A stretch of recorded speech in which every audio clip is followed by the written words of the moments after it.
Sharks have been bad this time of year. Don't look like bite marks. Looks like burn marks. You don't know. Nobody knows. What don't we know, Mr. Nesbo? That they're back. Who? The coyotes? Them.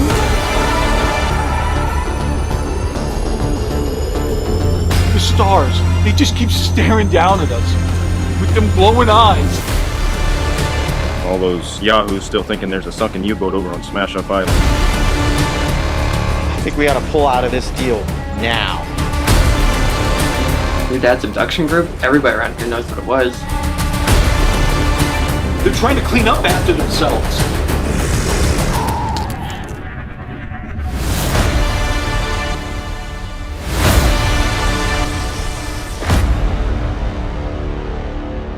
Come for the sharks, stay for the nut jobs.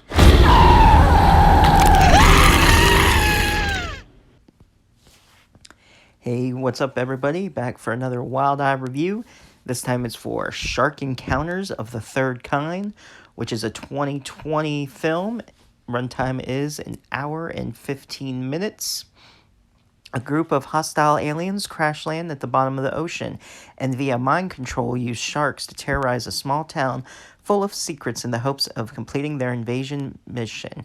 It's up to disparate group of townspeople to sort it out, but in the end, it's sharks versus aliens in a surprising climax. It's got a 3.3. Again, people rating it, I'm thinking, just don't know what they're getting themselves into. I give it at least a 5. It is what it is. They worked on it, and it was pretty decent for what it was and what they had to work with. Of course, the director was Mark Polonia. Writer is John Oak Dalton. I thought that it had a good story to it. I'll get more into it in just a minute. But the cast includes Jenny Russo as Kay, Titus Himmelberger as Alan, Natalie Himmelberger as Camilla.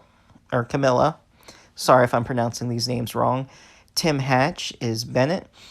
Jeff Kirkendall is Sloane. Steve DiStapera is Nesbo. Kate Farber, Chrissy.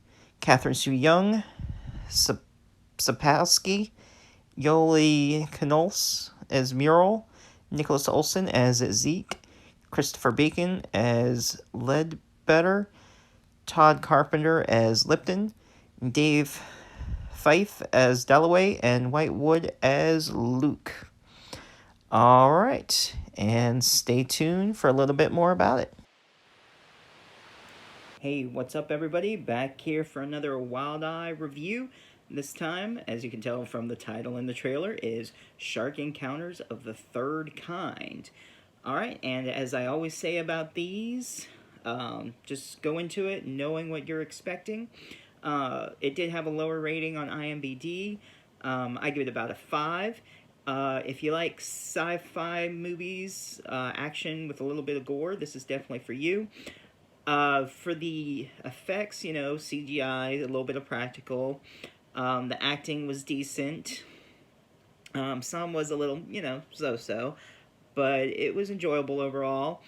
The costumes for the aliens kind of reminded me of like a 50s or 60s, sci-fi alien movie.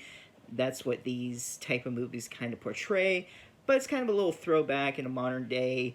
It's just, like I always say, just enjoy it. It's meant for your entertainment. Laugh at it if you want. Enjoy it, that's what it's been made for, just to sit back and enjoy. So in this one, of course, we got Jeff Kirkendall again. He plays, I want to say his name was Sloane. Him and his partner, they are trying to find some treasure in this sunken sub or ship that his grandfather told him about. And the first person that they have helping out with them, of course, he gets killed. So they try to find another partner, which I believe his name is Bennett, played by Tim Hatch, who, again, as I said, will be on my show tomorrow. And he just has no luck in shark movies. I'll leave it at that. He's like a reality star.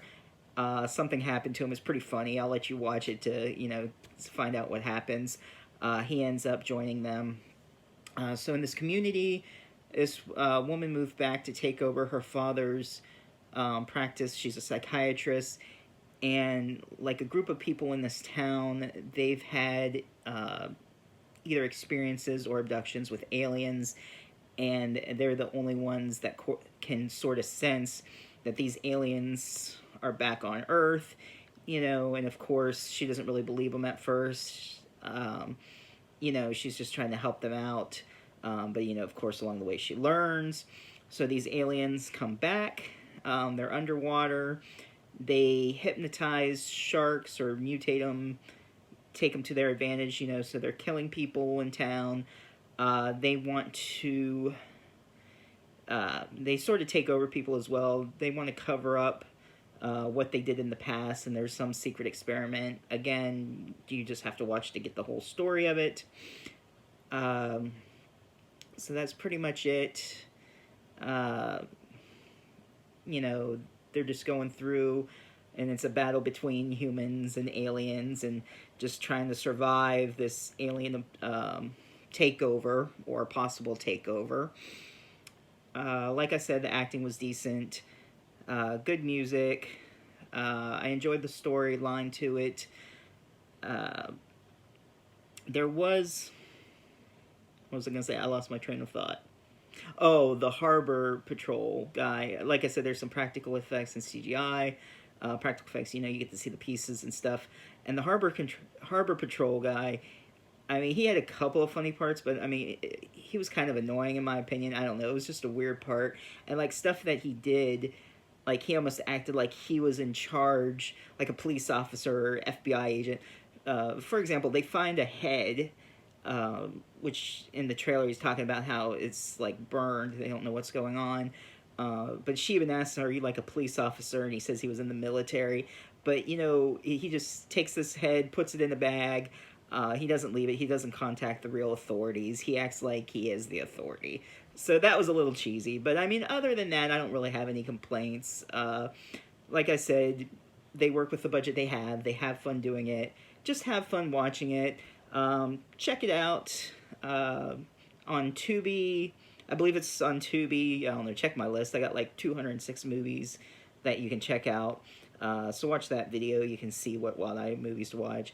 Amazon Prime, Wild Eye releasing, Walmart, Amazon, yeah.